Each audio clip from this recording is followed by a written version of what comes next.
मुंबई की तेज रफ्तार जिंदगी में जहां हर कोई अपनी दुनिया में खोया रहता है, वहीं एक दिल को छू लेने वाली कहानी शुरू होती है। कहानी शुरू करने से पहले एक रिक्वेस्ट है कि हमारे चैनल को सब्सक्राइब करें, लाइक शेयर कमेंट करें। कहानी है विकास और काजल की, जो कभी पति पत्नी थे। विकास और काजल की शादी को कुछ साल हो चुके थे, लेकिन काम और जिम्मेदारियों के बोझ तले उनके रिश्ते में दरारें आ गई थी। छोटी छोटी बातों पर झगड़े बढ़ने लगे और दोनों ने अंत में तलाक लेने का फैसला कर लिया।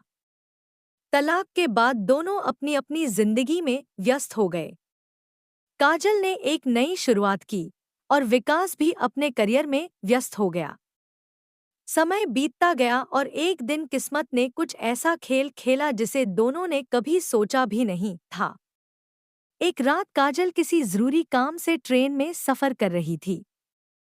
मुंबई की वो रात काजल के लिए बहुत अकेली थी और वो अपनी जिंदगी के फैसलों को सोचते सोचते उदास हो रही थी। ट्रेन जब अगले स्टेशन पर रुकी तो उसकी नज़र अचानक एक व्यक्ति पर पड़ी। वो व्यक्ति कोई और नहीं बल्कि विकास था। दोनों की नजरें मिली और जैसे ही विकास ने काजल को देखा, वह स्तब्ध रह गया। कुछ पल के लिए दोनों एक दूसरे की आंखों में देख रहे थे, मानो वक्त थम सा गया हो। विकास ने धीमे कदमों से काजल के पास आकर कहा, काजल तुम यहाँ। काजल की आंखों में अचानक आंसू आ गए और वह खुद को रोक नहीं पाई। वो विकास के सीने से लिपट कर रोने लगी। विकास ने भी उसे गले लगा लिया। उस एक लम्हे में दोनों के बीच की सारी गलतफहमियां और दर्द मानो पिघल गए हों। काजल ने रोते हुए कहा, विकास मैं अब और नहीं जी सकती इस अकेलेपन में। मैंने जो भी फैसले लिए शायद वो गलत थे। विकास भी भावुक होकर बोला, काजल मैंने भी तुम्हें बहुत मिस किया। शायद हम दोनों ने जल्दबाजी में यह फैसला किया था। दोनों ने महसूस किया कि उनके बीच का प्यार अभी भी जिंदा है। उस रात ट्रेन के उस डिब्बे में दोनों ने अपने सारे गिले शिकवे भुला दिए और नए सिरे से अपने रिश्ते को जीने का फैसला किया। इस कहानी से हमें यह सीखने को मिलता है कि प्यार कभी खत्म नहीं होता, बस उसे समझने और समय देने की जरूरत होती है। गलतफहमियों को दूर करके प्यार। विकास और काजल की मुलाकात के बाद उनके जीवन में एक नया मोड़ आया था। ट्रेन में हुई वह मुलाकात उनके बीच के सारे मतभेदों को दूर करने का कारण बन गई थी। लेकिन जिंदगी इतनी सरल नहीं होती और उनके सामने अभी भी कई चुनौतियां थीं। विकास और काजल दोनों ने अपने दिल की बातें एक दूसरे से साझा की।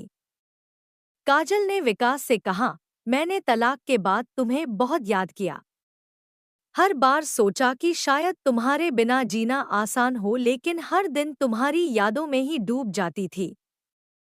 विकास ने भी अपनी भावनाएं व्यक्त की, काजल मैं भी हर दिन तुम्हारे बिना अधूरा महसूस करता था। काम में खोकर खुद को बहलाने की कोशिश की, लेकिन दिल कभी शांत नहीं हुआ। उस रात ट्रेन में दोनों ने ये फैसला किया कि वो अपने रिश्ते को एक और मौका देंगे। उन्होंने तय किया कि वे जल्दबाजी में तलाक लेकर गलती कर चुके थे और अब वे इसे सुधारने के लिए तैयार थे। काजल ने अपने आंसुओं को पोंछते हुए कहा, हमने एक बार प्यार से शादी की थी और मुझे लगता है कि वह प्यार अभी भी हमारे बीच जिंदा है। विकास ने काजल का हाथ थामते हुए कहा, चलो इस बार हम अपने रिश्ते को समझदारी और धैर्य के साथ निभाने की कोशिश करते हैं। अगले कुछ दिनों में उन्होंने एक दूसरे के साथ समय बिताना शुरू किया। वे साथ में अपने पुराने पसंदीदा स्थानों पर गए, पुराने दोस्तों से मिले और अपनी पुरानी यादों को ताज़ा किया। मुंबई की गलियों में चलते हुए दोनों ने महसूस किया कि उनका प्यार अब भी उतना ही गहरा है जितना पहले था। हालांकि समाज और परिवार की ओर से आने वाले सवाल और चुनौतियां अभी बाकी थीं। काजल और विकास को फिर से एक साथ देखकर उनके दोस्तों और परिवार वालों को भी हैरानी हुई। लोगों ने सवाल किए, कुछ ने आलोचना भी की, लेकिन इस बार दोनों अपने रिश्ते के प्रति मजबूत थे। उन्होंने परिवार और दोस्तों को समझाया कि इंसान से गलती हो जाती है, लेकिन जब दिल से गलती का एहसास हो जाए तो उसे सुधारने का भी साहस होना चाहिए। धीरे धीरे सभी ने उनकी भावनाओं को समझा और उन्हें एक नए सिरे से अपनी जिंदगी शुरू करने की शुभकामनाएं दी। नमस्कार, मिलते हैं नई कहानी के साथ। समय के साथ राजेश और साक्षी ने फिर से शादी करने का फैसला किया, इस बार पहले से भी ज्यादा समझदारी और प्यार के साथ।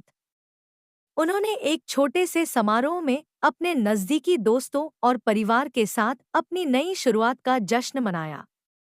इस तरह राजेश और साक्षी ने अपने जीवन में आई गलतियों से सीखकर एक दूसरे के साथ फिर से एक नई जिंदगी की शुरुआत की।